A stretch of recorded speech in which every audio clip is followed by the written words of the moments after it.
Hello, Cinnabar Moths, or any other kind of moth you'd like to be. Welcome to the Writer's Triangle, Cinnabar Moths podcast about all things publishing and books. Today we are here with Sean, author of The Recalcitrant Stuff of Life, which is coming out on October 15th, 2021. Sean, how are you doing today? Doing well, Rasta. What about yourself? I'm doing pretty well.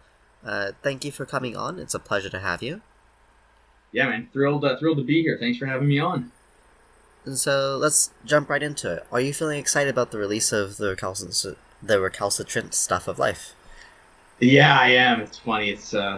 I came up with the title, and I have a really hard time saying that word, recalcitrant. But yeah, it's my first novel being published, and definitely pretty excited. A little nerve wracking as we put the finishing touches on the final edits, and we're about 7 weeks out. But yeah, I think we're in a good spot. Not a lot of people I know have read it. Only a very select few I've sort of given advanced sort of first edition readings to, but they've enjoyed it. So there's a whole bunch of people out there that, to be honest, most of my friends have really no idea that I was writing anything. So I'm pretty excited to get it into their hands and get their feedback. So yeah, we're pretty excited up here. Oh, so you only shared it with a few people and didn't even share that you were writing with most of the people that you know? Yeah, that's it's. I know you're a writer yourself, Rasta, but I've always felt, I don't know. I've always felt like if I'm telling people that I'm writing, I'm probably not doing a lot of writing. So it's just one of those things I always just did on my own. And didn't really like to talk about it all that much. Going back, my goodness, probably 13 years ago, I had written a manuscript, and I thought it was pretty good. I landed a pretty high-profile agent up here in Canada where I live, and we came really close to getting it published, and I felt pretty confident it was going to be published with one of the big publishers up here in Canada. So, of course, I started talking about it with people, and it's like that pitcher throwing the no-hitter. You're not supposed to talk about it. So, the plan sort of fell through. It never happened, and I was just like, I'm never talking about my writing again until I definitively have something that I know is going to be published. So, so I don't talk about it really with anyone. So I've got young kids. They're 10 and 8, and a full-time job, as most aspiring writers have.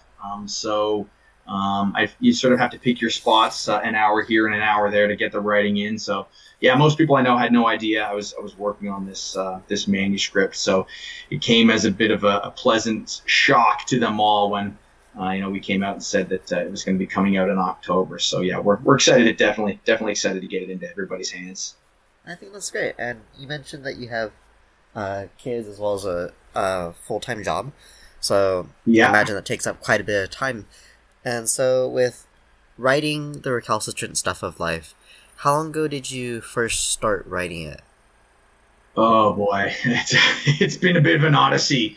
I started, had the idea for this book going back to, in about 2008, which was right about the time that first manuscript was getting rejected. My agent at the time gave me some great advice. She said, we gave it a good run with this. My advice is put it back in the drawer and get to work on the next one, which is, again, easy to say, not so easy to do. But so I had this idea for a book that was going to be set in Peru. So in 2008, I went down there and did some gonzo-style journalistic research, traveling into the jungle, spending some time with a shaman. Wound up back in Lima, Peru, where I would meet the woman that would eventually become my wife down there. So it really took an interesting turn in the writing of this novel. But I really got to work on it back in 2008. So it was a long process, that I had to try to fit in with everything else that was going on in my life, which of course included getting married and having kids and holding down a full-time job and, buying a house and all the rest of it. So, just like all things, just sort of try to chip away as we went, and finished it more or less in early 2020. I got it largely complete. Okay. So for you, that's quite the journey then. Going from being single and then going in a journey to a different country and finding someone that you love and then getting married all while writing the book. Yeah, yeah, that's right.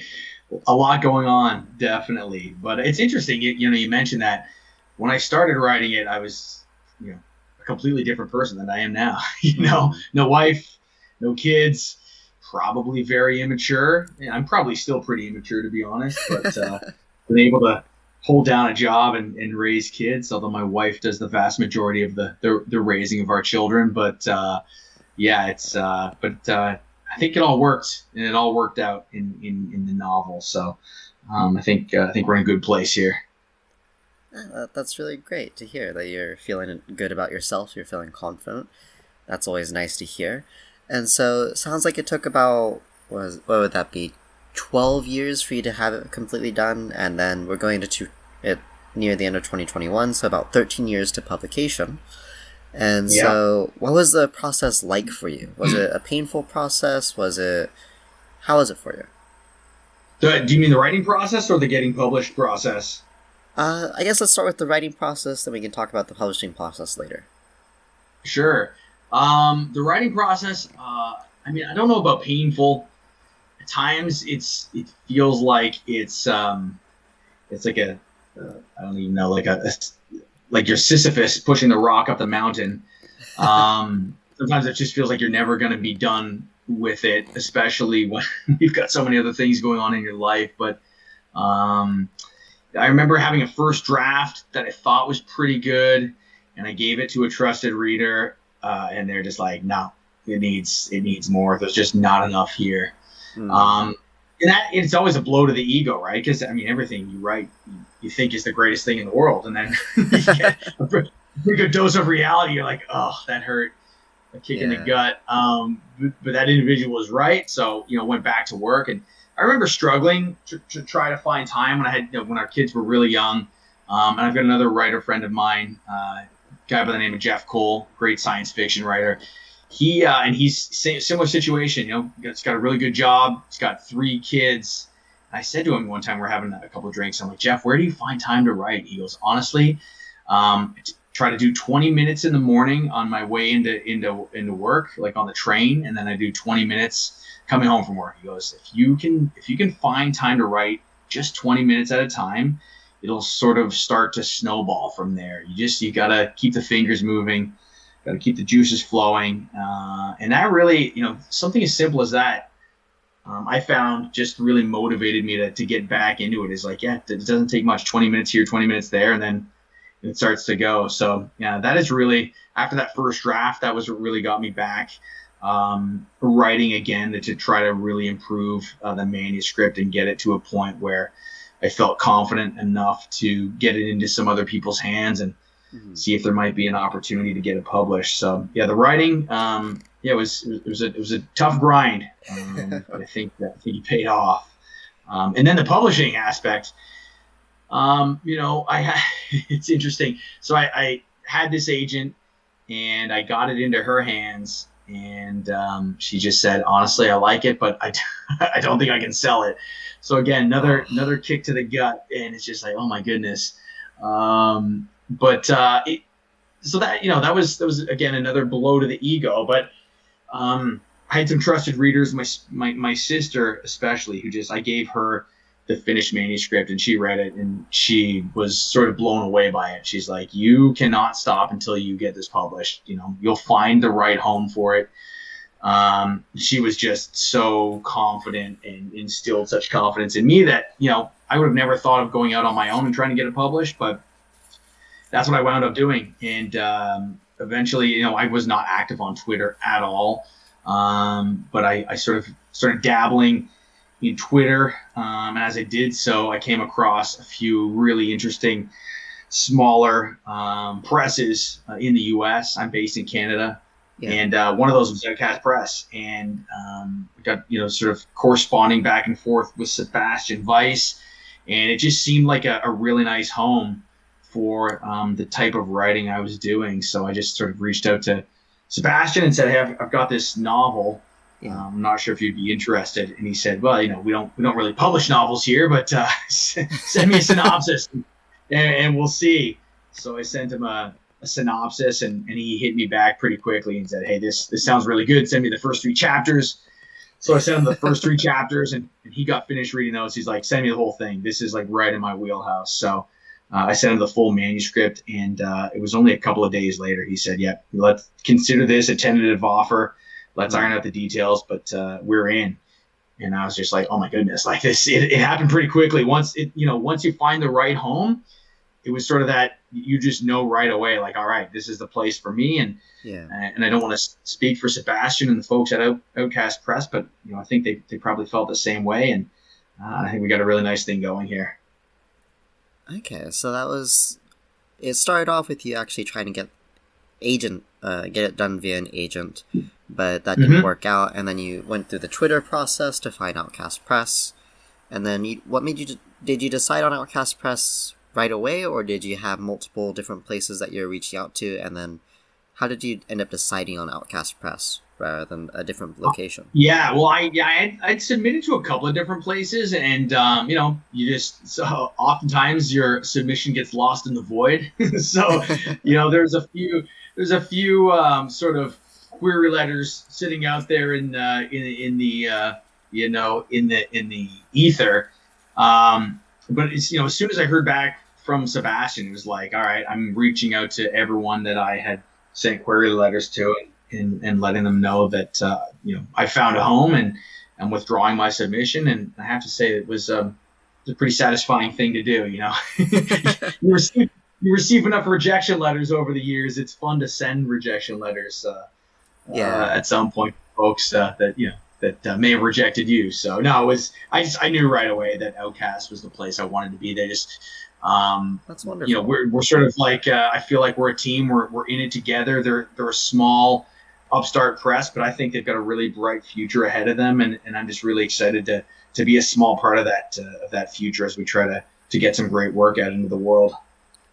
I think that's awesome that you're able to find some place that you feel so connected with a group of people, and we at Cinema Moth also collaborate with Outcast Press, and we do agree there's some wonderful people over there, and we're hoping for their success as much as you are, I imagine. Yeah, it's funny. I've said this before.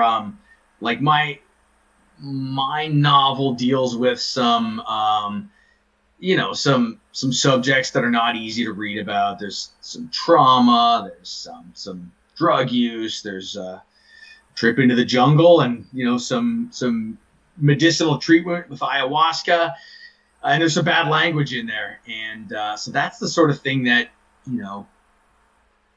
would cause some other publishers and presses to just sort of say, sorry, it's a little too much for us. Yeah. But as soon as I heard from Outcast and Sebastian, they're just like, this is like the opening sentence has a 4-letter word in it, and Sebastian was just like, you had me at the first line. You had me. I was like, all right. Sometimes you just know. So I knew they were certainly the right place for me, and they've been just an absolute pleasure to work with. Since we connected here. Yeah, and so with working with Outcast Press and going through the publishing with them, what would you say has been the most surprising thing in that experience of publishing with Outcast Press? It's probably 2 things have been the most surprising. One has been the speed and the efficiency with which we've been able to get this work out there. And again, we've still got a little bit of work to do before October 15th, but Sebastian and I started talking in sort of mid-April of this year, and by the time we had sort of put pen to paper and signed a contract, it was June, and he was like, "Yeah, we're pushing for an October 15th publication date," and I was like, "Oh my gosh!" Like, I always, you hear about writers like, "Hey, signed a publishing deal to be released spring 2024." It's just like it's a 2-year process, right? But with Outcast, because they're smaller, they can be nimble, they can just get stuff done, and I feel like there's been a lot of I've felt a lot of love and a lot of attention from them because they've got their anthology coming out on the same date, October 15th, and and this is the only novel they've got being published in the fall.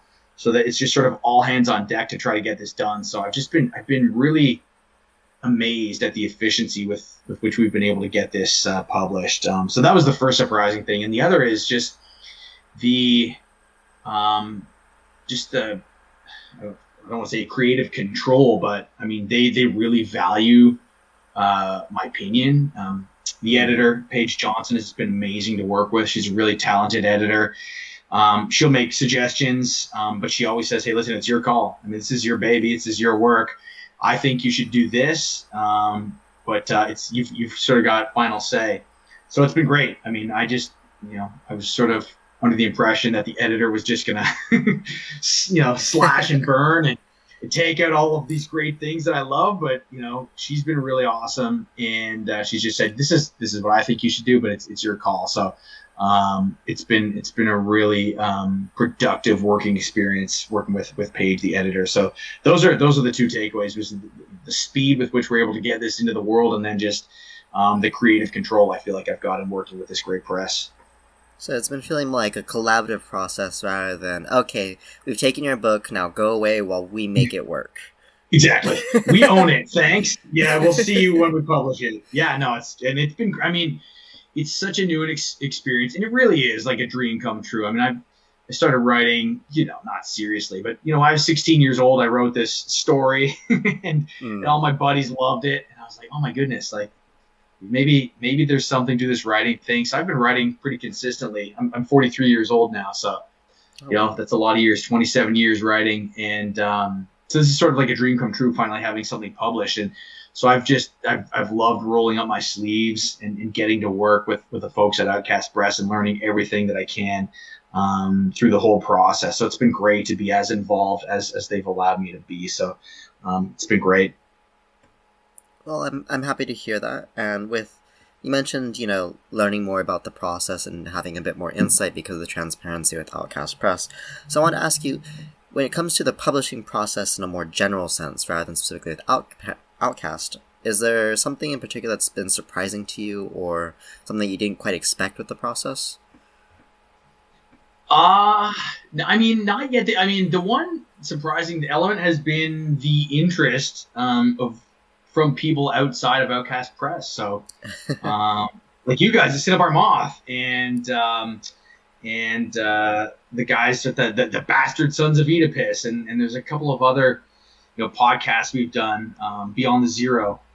Just people I would have never expected to have any interest whatsoever in me or in the book. They've just sort of been really gracious in reaching out and trying to learn more. So I mean, honestly, I was under the impression I was going to have to do so much of this on my own, and just, the support that I've received from Outcast Press and from their network of like-minded publishers has been amazing. So that really has been surprising in all the right ways.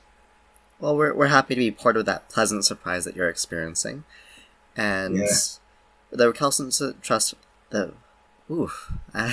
See, it's a tough one to say. I feel like it should be so much easier. It's so smooth in my head. Yeah. And everybody asks me, like, what does that even mean? Recalcitrant. Difficult, stubborn. It's taken from a quote. There was an old famous literary critic by the name of Lionel Trilling. And he was writing about the work of Faulkner and Hemingway. And he described those guys as being hard at work on the recalcitrant stuff of life. And I remember reading that quote and being like, oh, that's such a great turn of phrase. And I wrote it down like when I think I was 19 years old, and I just filed it away. And I was like, one day I'm going to find a place for this. And, this is sort of like the third title that I had penciled in for this book. Like I had one title, and then I switched it to something else, and then I settled on, and I was like, oh yeah, that recalcitrant stuff of life, that's such a great phrase, and it sort of ties into some of the themes of this book. So we settled on that, but it doesn't make it any easier to say. So, we're going to have to bring that word back into the mainstream here. Yeah, for sure. So let me try this again.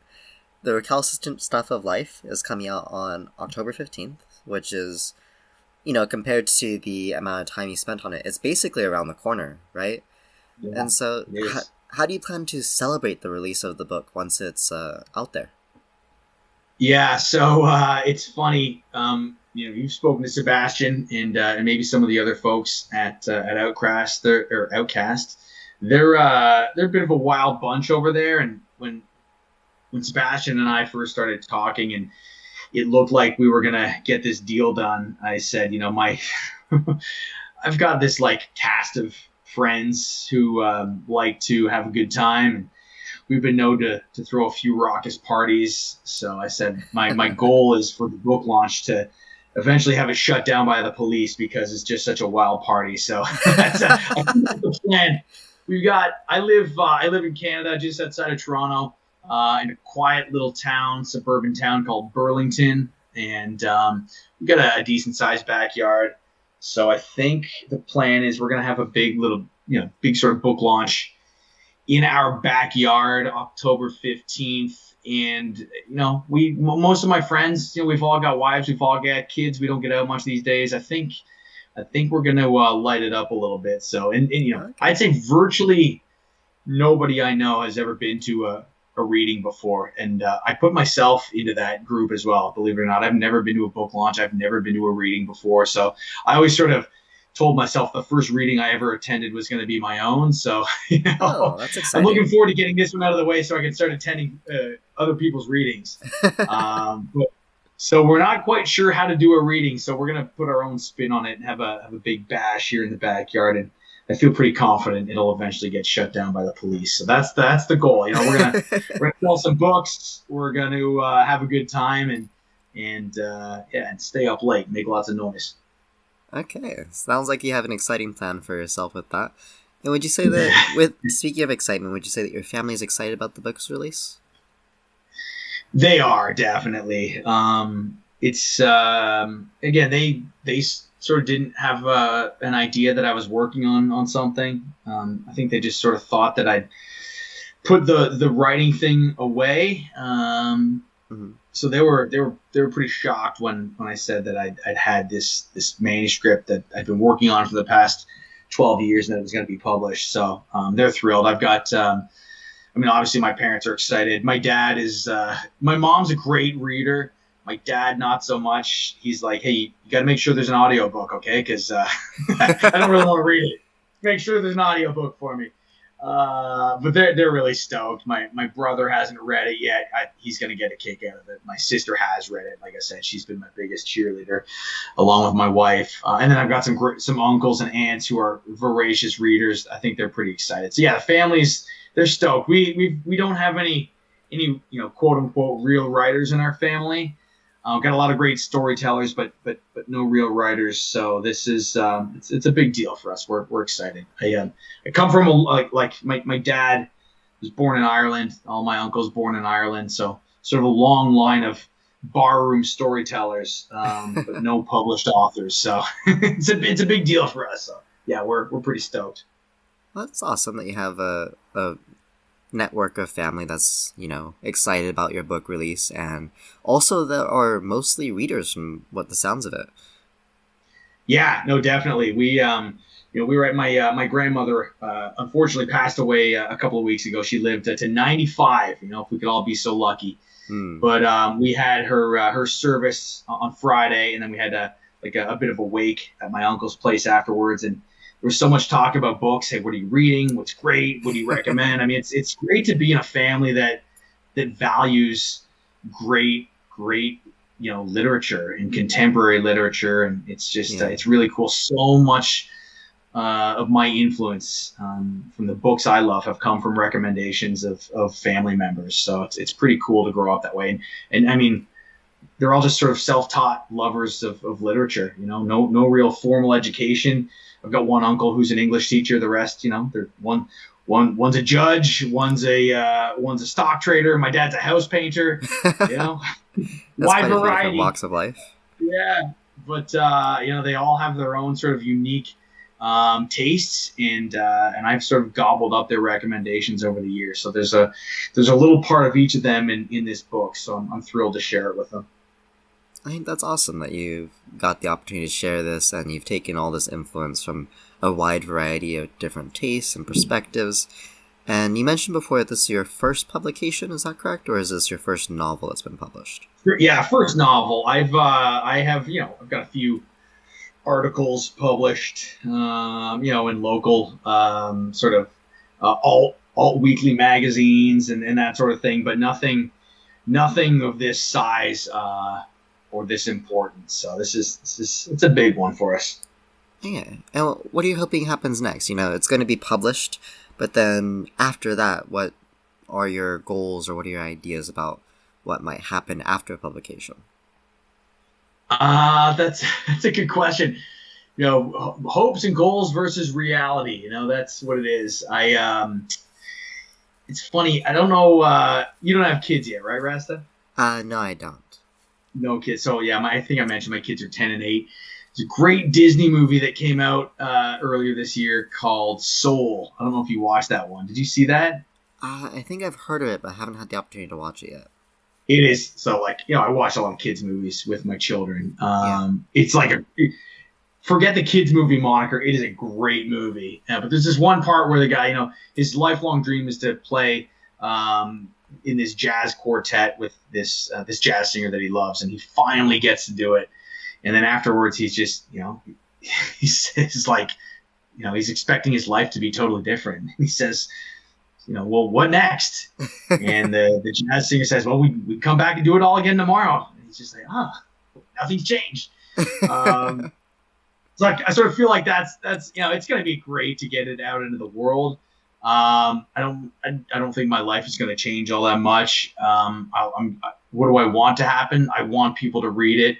I hope they enjoy it. There'll be people who don't like it. There's like I said, there's some pretty heavy stuff in there. I feel like a lot of people will really like it. This is sort of like a crazy little ridiculous sort of goal I have. I just love to be like riding the subway one day or riding a bus one day and see some perfect stranger just reading my book. I'd be like, that would just be the coolest thing. And I just sort of see what their face looks like. Are they enjoying it? I just for a total stranger to be reading something that I, put so much, of myself into, I just think would be really cool. So, I mean, honestly, that's all I want is just to one day see a perfect stranger reading the book. What do I hope comes in? Of course, you want it to sell, and it's never about the money. It's like I didn't write the book. I've been writing for 27 years without making any money. So it's never about the money. Of course, if it were by some miracle to become some massive hit and it made lots of money and it could write full time, that would be phenomenal. But that's probably not realistic, right? I just want it to get out there. I want people to enjoy it, and so that's my goal. I hope people read it. Okay, and so you mentioned that you have the goal of people reading it, but are you thinking about making writing a career or hoping to be able to make a career out of writing, or are you thinking it's more of you want to share your creativity and then you've got your current job and you're comfortable with that?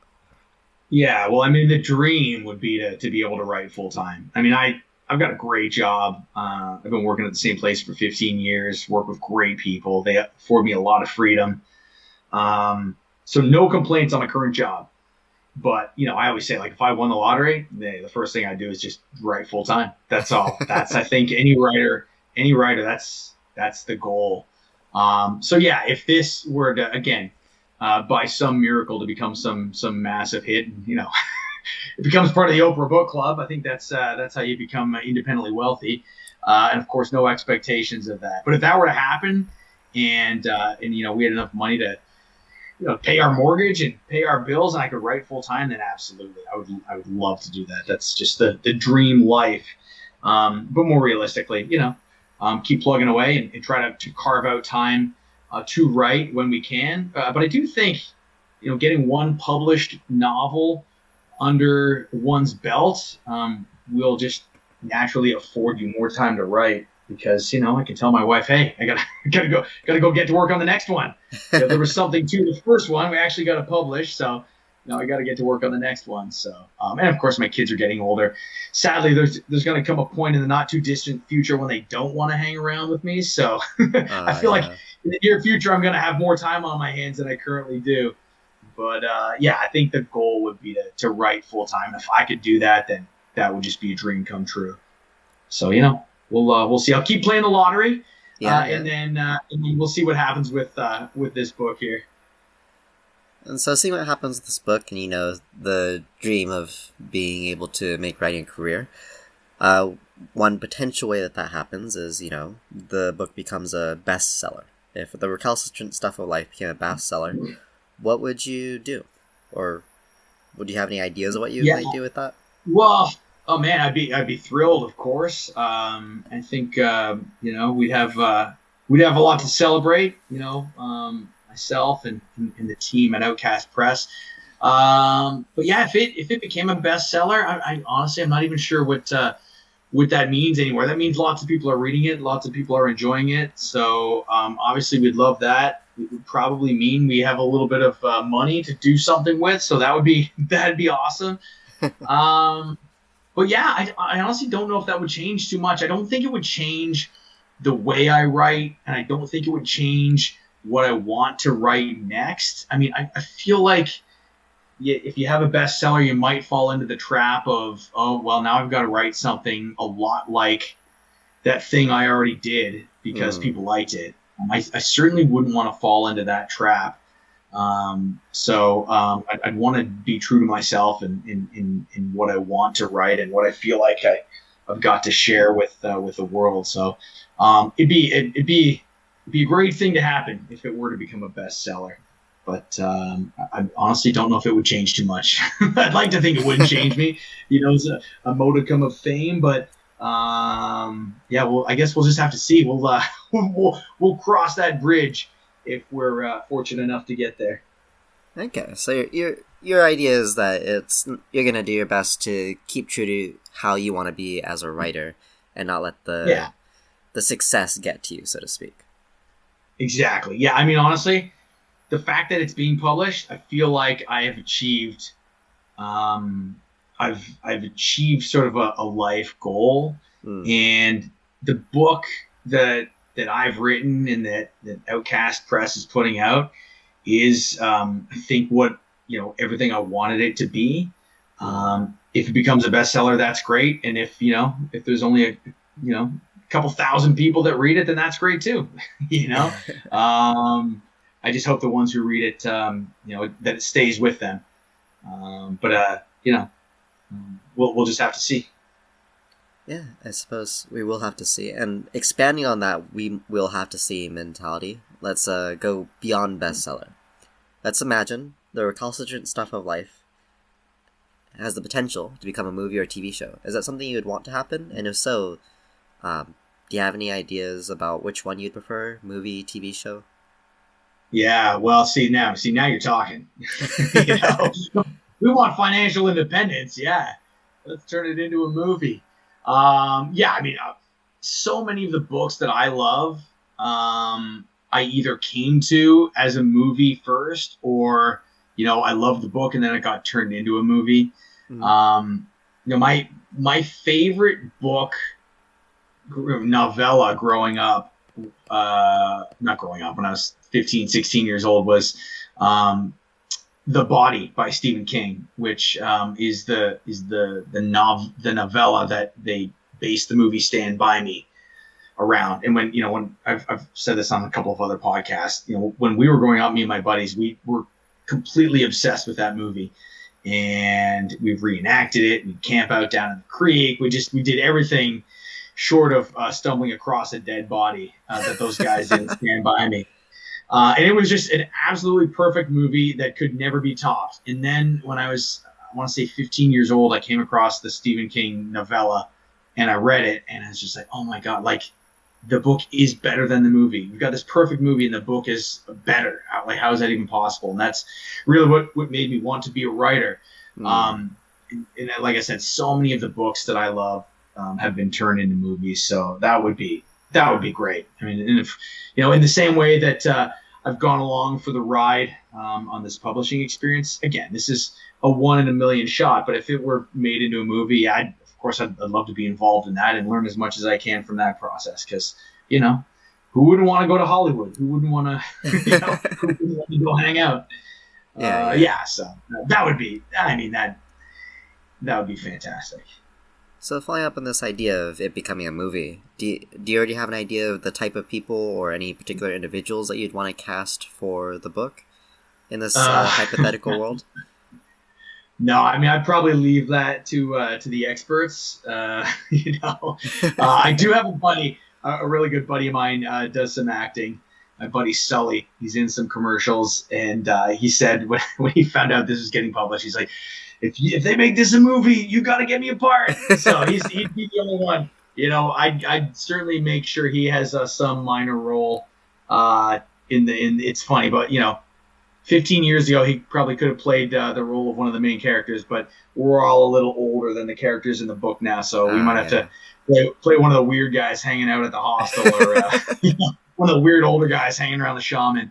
Sadly, we're past our prime there, but yeah, no idea on who the actors would be, but that's probably getting a little ahead of ourselves. As long as my buddy Sully can star in the movie, not star in the movie, make a cameo in the movie, I think that'd be great. And and then my sister's a singer-songwriter, so maybe they can give her a song. But beyond that, we'll let the experts do their thing. And so following up on the letting the experts do their thing, would you not want to have a lot of creative control during the process, or what would be your feelings about creative control when it came to the movie? Because you mentioned before you're enjoying the creative control that you sort of have with the editing process and such, but what about if it was going into the movie environment and medium? Right. That's an interesting thought. Again, I feel like we're getting completely ahead of ourselves. But I'd like to be a part of it, but I truly know nothing about making movies, so I'm not sure what I could offer them. I'd probably want to have some say in the script, but beyond that, let's put the aces in their places, let them do their thing, and I'm sure that we'd wind up with a better movie, with the movie people making the movie, as opposed to the fledgling author trying to tell everybody what to do. So yeah, I'd let them do it. Yeah, and you mentioned before that you'd want to go to Hollywood if it made it, and in that case, do you have ideas of who you'd bring with you? I imagine you'd bring your wife, of course. Oh, absolutely. Bring my wife. Yeah, bring my kids. We'll get them down there. Just show them what it's all about. Yeah. Of course. We'd love to have them see that sort of thing come to life on the screen, for sure. I'd bring them along. Okay. And you mentioned before your the body and the work of Stephen King is part of what got you really into writing, right? Yeah, it's funny. I don't read a ton of Stephen King, but the body, just as that one-off, being obsessed with the movie, was really got me into this idea that the book could be better than the movie. But to be honest, I don't read a ton of Stephen King. I've nothing but respect for the guy. He's as big a writer as there is. But my wife is a big fan of his. So I've read a few of his works, but still got some work to do. Haven't read all of his stuff yet. Okay. But would you want to be... Let's assume that, you said before they were getting a bit ahead of ourselves with just talking about being a bestseller or potentially a movie. But let's talk about fame for a little bit. If you could be as famous as Stephen King, where you lost your anonymity, would you want that level of fame? Or would you want a bit of a more scaled back, a bit more anonymous form of fame? What level of fame would you like to achieve if you could just pin it on a chart or on a graph? Right. Yeah, author fame is a whole lot different from movie star fame, I think. Which is a good thing. I mean honestly, I consider myself pretty well read, as I'm sure you are. But it'd be hard to pick a lot of our favorite writers out of a police line. Honestly, that's a great thing about being an author is, only your most diehard fans are going to actually be able to recognize you. Of course, Stephen King's on a whole other level. He's a rock star writer. I even think of, I love Jay McInerney, and he had a great run in the '80s where he was sort of the rock star writer. But I mean, today I'm sure he can walk around New York City and be left mostly alone. I got some of my favorite contemporary writers, like Lily King. I love her work. T. Corgesson Boyle. I mean, these are heroes of mine, and I'm sure they can walk down any street they want and be left alone. I mean, most people don't know who they are, and again, the only ones who are coming up to talk to them are the ones who've read their work and probably want to talk about the work. It's not like, oh my god, there's T.C. Boyle. I have to get my photo with him. I love T. Corgesson Boyle, but I don't know that happens all that much, So to me, that's one of the great things about being a writer is I think unless you are Stephen King, and none of us are, you're going to be left alone. And that's a great thing. There are so few, artistic professions that you can say that about. I mean, any musician's going to be recognized. Any actor's going to be recognized. A lot of painters will be recognized, but the writers, I think we will get left alone. So, if fame is in the cards, then bring it on. I'll take it. Okay, so you'll take it as far up as it goes, so to speak. Yeah. Again, no illusions about becoming Stephen King, so I don't think we need to worry about that. But I mean, if at one point in time I got recognized by one person for being a writer, I think that'd be a pretty cool thing. Okay, that makes a lot of sense. Yeah, the writing profession does have that unique quality of our face doesn't really get put with the work, even if people know our names, right? Because you might have that experience, like you mentioned, of being on like public transportation or something on a bus, and you see somebody, and they're reading your book, and they could look up at you, look right through you, complete stranger still, despite absolutely loving what you've written. Yeah, exactly. Like they could just be like, "Who's this weird guy looking at me?" Like even though my face is on the back of the book, they would have no idea, which is great. I think that allows you to be a better writer, because you're not, you can be objective. You're never going to be, you'll always sort of be who you are. You can't, it'll never go to your head because you're almost never going to be recognized. So I think that's one of the great things about being a writer. Yeah, I do agree that does help with keeping us grounded as we write.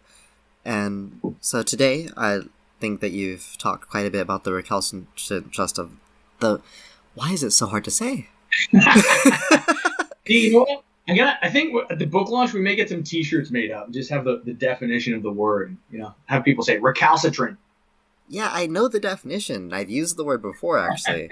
But for some reason, I think I'm going to say it correctly, and I think that's what's happening. I'm tripping myself up. The Recalcitrant Stuff of Life. See, I didn't do it this time. It's fine. You nailed it. So, the Recalcitrant Stuff of Life... Okay. The Recalcitrant Stuff of Life is coming out on October 15th, 2021. For everybody listening at home, you can mark it on the calendar and be excited about the book launch. And Sean, I'd like to thank you for talking with me today and being on the Writer's Triangle. Yeah, thanks a lot, Russ. This was a lot of fun. Great conversation. Really, really appreciated chatting with you today. Yeah, I've really enjoyed talking with you as well, and I'd like to thank all of our beautiful moths for listening. I almost said my, because I feel so possessive of all our fans, even though it's not just me.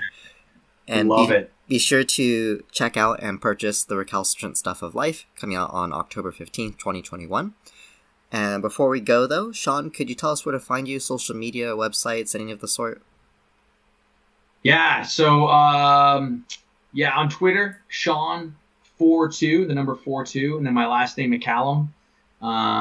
So Sean is S-E-A-N, the Irish spelling, which makes no sense. Yeah, S-E-A-N 42, and then McCallum, M-C-C-A-L-L-U-M, on Twitter. My writer's website, oh my goodness, it hasn't been updated in forever. So as soon as we get this finished, edited, I'm going to put some time and effort into updating my writer's website. But it's seanmccallum.com. but like maybe hold off till like mid-September to go there because it's totally out of date. But yeah, SeanMcCallum.com and then Sean42McCallum on Twitter. Okay. And for everybody listening, be sure to visit cinnabarmoth.com and check out the transcripts, where we'll have the links to all of Sean's social media and the website that he just mentioned. And again, Sean, thank you for coming on today. It's been a pleasure having you and talking with you. All right, thanks, Rasta. Really appreciate your time. Yeah, and goodbye.